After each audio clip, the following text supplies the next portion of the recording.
ہم اپنے پیاروں کو انتقال کے بعد دفناتے ہیں غم تو ضرور ہوتا ہے، اور تقاضا ہے انسان کی فطرت کا کہ کیا کریں، جس کے ساتھ انسان اتنے سال گزارتا ہے، جو خون ہے، ٹکڑا ہے اپنا، اگر وہ جدا ہو جائے تو تکلیف اور اذیت تو ہوتی ہے، لیکن سعد نہیں۔ عثمان ابن مظعون صحابی رسول ہیں، بیٹے کا انتقال ہو گیا، رسول اللہ نے، اب بیٹے کا انتقال ہونا بہت بڑی، پروردگار عالم تمام ہی مومنین اور ان کی اولادوں کو اپنے حفظ و امان میں رکھیں، بہت بڑی مصیبت کی بات ہے، خدا کسی باپ کو جوان کا غم نہ دکھائے۔ جناب عثمان ابن مظعون رسالت ماب سوال کرتے ہیں، عثمان کیا تمہیں خوشی نہیں ہے؟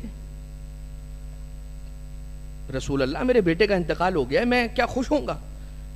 نہیں عثمان سن لو رسول کیا کہہ رہے ہیں، پوری بات سنو رسول کی کیا فرما رہے ہیں۔ عثمان کیا تمہیں خوشی نہیں ہے اس بات کی کہ جنت کے 7 دروازے ہیں، تمہارا بیٹا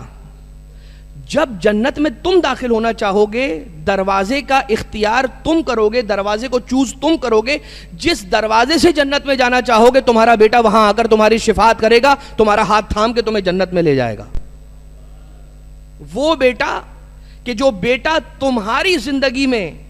اپنی جوانی کے عالم میں پروردگار عالم نے تم سے لے لیا، تمہاری خواہش نہیں تھی، تمہاری خواہش سے ہٹ کر پروردگار عالم نے جو چیز تم سے لے لی اس کا اجر یہ ہے۔ ایک روایت بیان کرتی ہے چھٹے امام علیہ السلام کی کہ پروردگار عالم جب کبھی کسی سے کوئی شے لے لیتا ہے اس کی مرضی اور اس کی پسند کے خلاف جا کر، تو اسے 3 ایسی چیزیں، کیا ہے نہیں معلوم، 3 ایسی چیزیں دیتا ہے کہ جن 3 چیزوں میں سے اگر ایک بھی ویسی چیز اپنے ملائکہ کو دے دے تو پروردگار عالم کہتا ہے لرضوا منی، تو وہ سارے کے سارے ملائکہ مجھ سے راضی ہو جائیں۔ وہ شے کہ جو ایک شے دے کر ملائکہ کو پروردگار عالم سارے ملائکہ کو راضی کر لے گا، ویسی 3 چیزیں اپنے اس بندے کو دیتا ہے کہ جس سے وقت سے پہلے اپنی انسان کی اپنی کیلکولیشن کے حساب سے وقت کہہ رہا ہوں، اس سے پہلے اگر کوئی نعمت اس سے چھن جائے۔ حضرت داؤد علیہ السلام ہے، حضرت داؤد علیہ السلام سے یہ چھٹے امام علیہ السلام کی پھر روایت حیات القلوب کے اندر لکھا کہ پروردگار عالم کہتا ہے یا داؤد ترید و ارید، ایک تیرے ارادے ہیں اور کچھ میرے ارادے ہیں، وَلَا يَفْعَلُ إِلَّا مَا يُرِيد وَلَا يَكُونُ إِلَّا مَا أُرِيد، یاد رکھنا سوائے اس کے کہ جو میں چاہ رہا ہوں اس کے سوا اور کچھ بھی نہیں ہوگا، یعنی جو میں چاہ رہا ہوں یاد رکھنا داؤد وہی ہو کر رہے گا۔ وَإِن تُسَلِّمْ، اور اگر تو تسلیم کر گیا، تو سرنڈر ہو گیا اس کے سامنے کہ جو میں چاہتا ہوں ما ارید، فَكَفَيْتُكَ بِمَا تُرِيد، تو میں تیرے لیے کافی ہو جاؤں گا اس چیز کے لیے کہ جو تو چاہتا ہے، یعنی پھر جتنے تیرے غم ہیں دور کر دوں گا، جتنے تیرے خوف ہیں دور کر دوں گا، جو تو چاہ رہا ہے ویسا کرتا چلا جاؤں گا، صرف اس وقت جب تو وہ چاہے جو میں چاہ رہا ہوں۔ وَإِن لَمْ تُسَلِّمْ بِمَا أُرِيد فَأَتَبْتُكَ،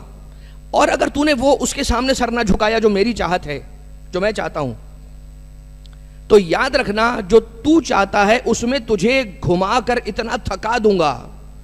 کہ ساری زندگی اس کے حصول کے لیے کوشش کر کر کے تھک جائے گا لیکن اپنے اس مقصد تک نہیں پہنچ سکے گا۔ ثم لا یکون الا ما ارید، تب بھی آخر میں ہوگا وہی جو میں چاہوں گا، جو میرا ارادہ ہے۔ یہ وہ مشہور و معروف حدیث قدسی ہے کہ جو اردو میں ترجمہ ہو کر کراچی کی گلیوں کے اندر دیواروں پر سٹک ہوئی بھی نظر آتی ہے، لیکن ہم نے اسے کتنا قریب سے دیکھا؟ ہم نے قریب سے بھی دیکھا،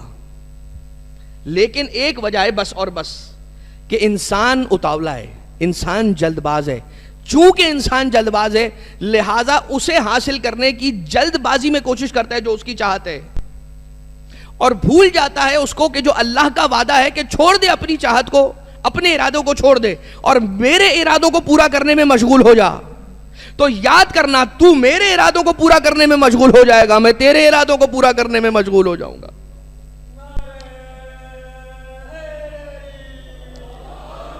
اگر اس کو سمجھنا ہے تو اس کا سمپل ایک فارمولا ہے، اور وہ فارمولا یہ ہے کہ اللہ کی مرضیوں میں اپنی مرضیوں کو فنا کر لو، پھر تم جو چاہو گے رب ذوالجلال بھی وہی چاہے گا. اور اہل بیت اطہار علیہ السلام نے کر دکھلایا. ہم اس دنیا میں بہت ساری چیزیں پاتے ہیں, بہت ساری چیزیں کھوتے ہیں, لیکن یہ بات یاد رکھیے گا کہ کچھ چیزیں ایسی ہوتی ہیں کہ جو اپنے مقررہ وقت پر ہی انسان تک پہنچتی ہیں, اور کچھ ایسی چیزیں ہوتی ہیں کہ جن کے ملنے کے بعد ایک مقررہ وقت ہوتا ہے کہ جس مقررہ وقت تک وہ ہمارے اور آپ کے پاس رہتی ہیں, اور اس کے بعد پھر پروردگار عالم کی بارگاہ سے آئی ہوئی چیز پروردگار عالم کی بارگاہ میں جب چاہے وہ واپس لے سکتا ہے. سرکار امیر کائنات حلال مشکلات امیر المومنین امام علی ابن ابی طالب علیہ السلام